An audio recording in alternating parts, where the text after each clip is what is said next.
एक लड़का, उसकी शादी बड़ी धूमधाम से होती है, अपनी दुल्हन को विदा करा करके घर पर लेकर के आता है। गांव भर की औरतें गीत गाती हैं और उसकी दुल्हन को देख करके खूब खुश होती हैं, कुछ गिफ्ट देती हैं। फिर धीरे धीरे शाम होता है। इसके बाद वह लड़का अपनी दुल्हन के कक्ष में जाता है सुहाग रात मनाने के लिए। जब सुहाग रात मनाने के लिए जाता है, आधी रात होती है। फिर इसके बाद वह लड़का अपने दुल्हन के साथ जो कृत्य करता है, आप सब सुन करके हैरान रह जाएंगे। नमस्कार, प्रणाम। हम अजीत यादव शेरा भाई, हमारे इस चैनल में आप सबका बहुत बहुत स्वागत है। दरअसल ये कहानी शुरू होती है अयोध्या से। यहीं का एक थाना लगता है कैंट। यही थाना कैंट के अंतर्गत एक इलाका है शहादतगंज मोरावन टोला। यहीं के रहने वाले एक व्यक्ति जिनका नाम भद्दन पासवान होता है। भद्दन पासवान के दो बेटे थे। एक का नाम था दीपक, जो बड़ा था, छोटा था प्रदीप। और इनकी तीन बेटियां थी।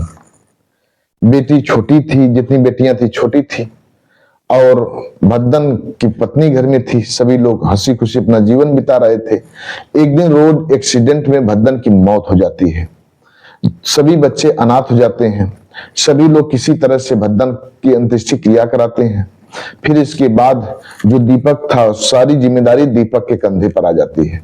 दीपक अपने बहनों का लालन पालन और भाई का लालन पालन करने लगता है।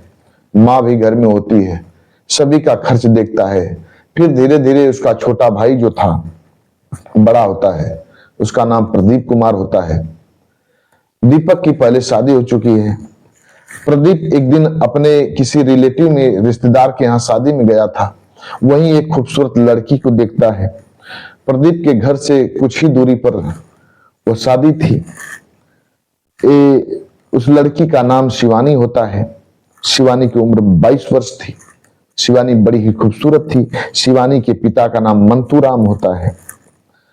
अब उस लड़की को देख करके प्रदीप पसंद कर लेता है। वह लड़की भी प्रदीप को देख करके पसंद कर लेती है। फिर इसके बाद प्रदीप अपने ही रिलेटिव्स की कोई महिला थी, उसी से मजाक में कहता है कि इस लड़की से मेरी शादी हो जाए तो बड़ा अच्छा होगा। अब वह महिला अब उस लड़की के पिता से बात करती है। अब शिवानी के पिता तैयार हो जाते हैं प्रदीप से शादी के लिए। फिर देखा देखी होता है दोनों में। सभी लोग शादी के लिए राजी हो जाते हैं। 1 साल पहले प्रदीप की शादी तय कर दी जाती है। 6 मार्च को शादी तय होती है, 1 साल पहले। और जब 6 मार्च आता है, प्रदीप अपनी बारात बड़ी धूमधाम से शिवानी के घर लेकर के जाता है। उसके पिताजी सभी बारातियों का खूब सेवा करते हैं, सत्कार करते हैं। प्रदीप अपने बारात में खूब नाचता है, घर पर नाचता है। फिर बारात जाती है उसके ससुराल, वहां भी नाचता है। फिर इसके बाद सभी लोग जल जलपान करते हैं। फिर स्टेज का प्रोग्राम होता है। स्टेज पर बड़े हंसी खुशी के साथ जाता है। स्टेज का प्रोग्राम होता है। दूल्हा दुल्हन एक दूसरे को देख करके बहुत खुश होते हैं। फिर इसके बाद स्टेज प्रोग्राम खत्म होता है। फिर रस्मों रिवाज के अनुसार दोनों की शादी होती है। शादी जब संपन्न हो जाती है, सवेरा होता है, प्रदीप अपने दुल्हन को विदा करा करके, शिवानी को विदा करा करके अपने घर पर लेकर के आता है। जब घर पर लेकर के आता है, जितनी घर की औरतें थी सभी लोग द्वार छेकाई करती हैं। प्रदीप सभी को नेक देता है, बख्शिश देता है। सभी औरतें गीत गाती हैं हंसी खुशी से। फिर इसके बाद प्रदीप की माँ अपनी बहू को लेकर के घर के कमरे में जाती हैं। फिर इसके बाद दिन में पूजा पाठ होता है। शाम हो जाती है, घर की औरतें गीत गाती हैं और सभी लोग औरतें नृत्य भी करती हैं। धीरे धीरे रात का 11 बज जाता है। जब रात का 11 बज जाता है, अब जितनी औरतें थी सो जाती हैं और उस दुल्हन को उसके कमरे में भेज देती हैं। जब दुल्हन अपने कमरे में चली जाती है, फिर बाद में प्रदीप उस कमरे में जाता है अपने दुल्हन के साथ सुहागरात मनाने के लिए। जब सुहागरात मनाने के लिए जाता है, फिर इसके बाद वो अपनी दुल्हन को अपनी मोबाइल दिखाता है। अपने ही मोबाइल से प्रदीप अपने मोबाइल पर एक मैसेज भेज देता है। दूसरी मोबाइल से अपने खुद के मोबाइल पर मैसेज भेजता है। भेजने के बाद अपनी दुल्हन शिवानी को दिखाता है कि बताइए कौन लड़का है जो हमें मैसेज करके परेशान कर रहा है, इस लड़के के बारे में कुछ बताओ। वह शिवानी कुछ समझ नहीं पाती है। ऐसा लग रहा था प्रदीप कोई राज उससे उगलवाना चाह रहा हो। वह लड़की कुछ बताती है, फिर इसके बाद वह प्रदीप खूब क्रोधित होता है। क्रोधित होने के बाद अब अपनी दुल्हन का गला घोट देता है, गला घोट करके उसको मौत के हवाले कर देता है।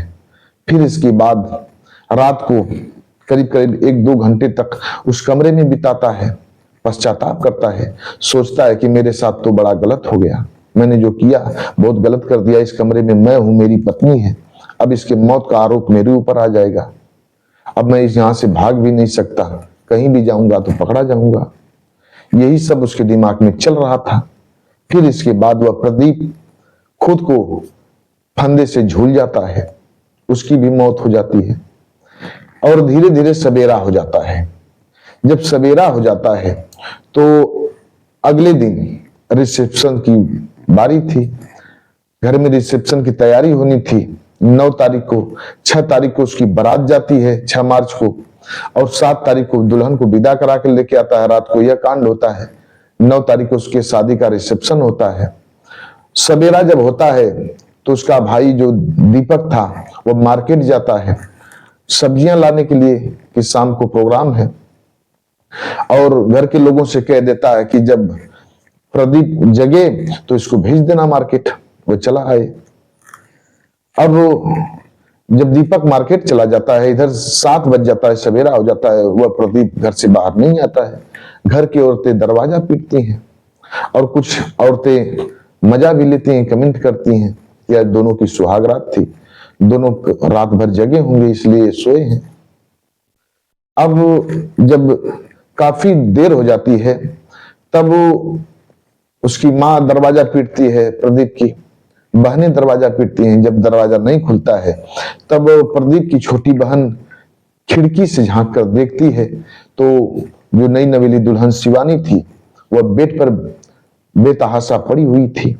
कपड़े अलग थे, वह अलग थी, और जो प्रदीप था वह फंदे से लटका हुआ था। वह लड़की दृश्य देख करके चीखने लगती है। फिर बारी बारी से सभी महिलाएं उस खिड़की से झांक करके देखती हैं। फिर सभी महिलाएं चीखने चिल्लाने लगती हैं। इतने में कुछ लोग प्रदीप के भाई को फोन कर देते हैं कि जितना जल्दी हो सके घर पर आ जाओ, घर के हालात ठीक नहीं है। प्रदीप से डायरेक्ट लोग बता, दीपक से, जो प्रदीप का भाई होता है दीपक, उससे डायरेक्ट लोग नहीं बताते हैं और घर पर बुलाते हैं। मार्केट से वह भागा भागा घर पर आता है, दरवाजा तोड़ा जाता है। दरवाजा तोड़ करके जब लोग देखते हैं सभी लोग सन्न थे। अब माँ चीखने लगती है, घर की हितई नतई की औरतें चीखने चिल्लाने लगती हैं।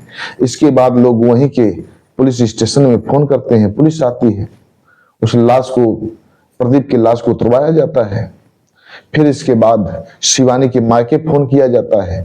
शिवानी के माता पिता आते हैं, सभी लोग आते हैं। सभी लोग मीडिया वाले से बताते हैं कि बड़ी हंसी खुशी से इन दोनों की विदाई हुई। ये लोग बड़े हंसी खुशी से यहाँ आए और पता नहीं कि क्या हो गया, कोई कुछ बताने में असमर्थ था। अब पुलिस प्रशासन के लोग उन दोनों की लाश को गिरफ्त में लेकर के पोस्टमार्टम के लिए भेज देते हैं। पोस्टमार्टम की रिपोर्ट में पता चलता है कि शिवानी का गला घोट करके हत्या कर दिया गया है। अब पुलिस वाले भी ये सवाल का हल ढूंढ रहे हैं कि आखिर हुआ क्या दोनों में, कि दोनों की बारात हंसी खुशी से वापस लौट के आई, दोनों की सुहागरात थी, और दोनों में क्या हुआ कि दोनों मौत के मुंह में चले गए। सभी लोग परेशान। फिर इसके बाद पोस्टमार्टम के बाद दोनों की लाश प्रदीप के परिजनों को सौंप दी जाती है। अब प्रदीप का बड़ा भाई वहीं के श्मशान घाट पर दोनों को लेकर के जाता है। एक ही चिता पर दोनों की अर्थी सजाई जाती है और खुद प्रदीप का भाई दोनों को मुखाग्नि देता है और दोनों की अंत्येष्टि क्रिया संपन्न होती है। सभी लोग अपने अपने घर आते हैं और सभी लोगों का रो रो करके बुरा हाल होता है। यहाँ के जो सपा नेता हैं अवधेश प्रसाद जी यहाँ आते हैं लोगों को धीरज बंधाने के लिए और भरसक मदद करने का भरोसा जताते हैं। जितना हो सकेगा हम कोशिश करेंगे, भरोसा जताते हैं। लेकिन अब तो उनके घर का एक चिराग चला गया और वो नई नवेली दुल्हन चली गई। जहां खुशी की बात थी वहां मातम पसर गया। सभी लोगों का रो रो करके बुरा हाल है। ये सच्ची घटना अयोध्या की है। आप लोग कहानी सुनिएगा, कमेंट बॉक्स में अपनी अपनी राय दीजिएगा। बस कहानी आज की इतने तक। हमारे कुछ व्यूवर हैं जो कि अपना नाम लेने के लिए अपील किए हैं। एक हैं ब्रजेंद्र सिंह, मणिपुर के रहने वाले हैं। जेपी विश्वकर्मा जी हैं, ये गाजीपुर उत्तर प्रदेश के रहने वाले हैं। अनुज कुमार त्रिपाठी जी ये लखनऊ के रहने वाले हैं। राव मोहम्मद यासीन जी लाहौर पाकिस्तान के रहने वाले हैं। श्रवण मौर्य जी कच्छ गुजरात के रहने वाले हैं। डॉक्टर राकेश सैनी ये बिजनौर के रहने वाले हैं। ये लोग हमारी हर कहानी को सुनते बेहद पसंद करते हैं। वीडियो में नाम लेने के लिए अपील किए थे, हमने बारी बारी से इन लोगों का नाम लिया।